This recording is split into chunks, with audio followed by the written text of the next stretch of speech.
हा, तर इथे एक आपल्यासमोर चित्र आहे. त्या चित्रामध्ये वेगवेगळे ठिकाणे दाखवलेले आहेत. इथं आहे,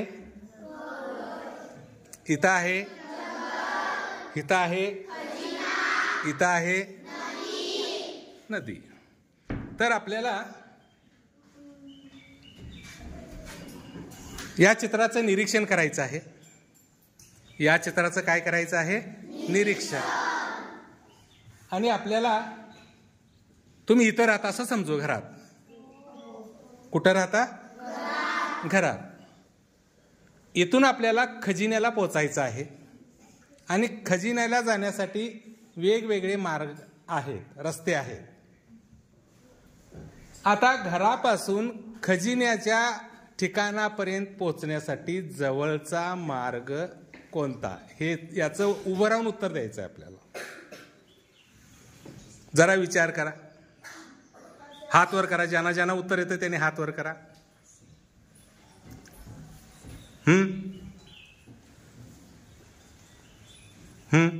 हा, उभे राहा.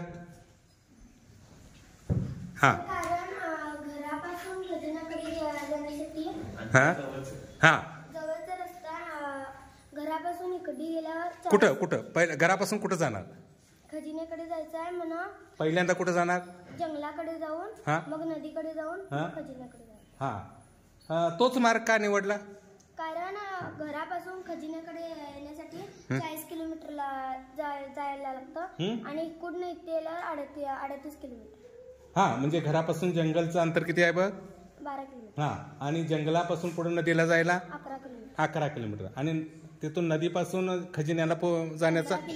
हा, मग या 3 मार्गांची, 3 रस्त्यांची बेरीज किती आली? 38. जरा टाळ्या वाजवायच्यासाठी सगळ्यांना. आणि तिचं उत्तर बरोबर आहे. आता बरेच लोकांना असं लक्षात येईल, हे चित्र बघितल्यानंतर, हे घरापासून खजिना इथं जवळ आहे की हो? नाही, पण निरीक्षण आपलं कुठं पाहिजे? त्या 2 वेगवेगळ्या ठिकाणामध्ये जे अंतर आहे त्या अंतरांची बेरीज करून पाहायची. अंतरांची बेरीज केल्यानंतर घरापासून थेट जर तुम्ही खजिन्याला गेला 40 किलोमीटर अंतर लागणार आहे. आणि घरापासून जंगलापर्यंत 12.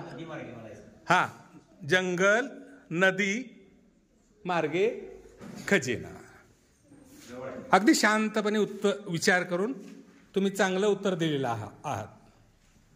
पुन्हा एकदा सर्वांचंच आपण अभिनंदन करूया.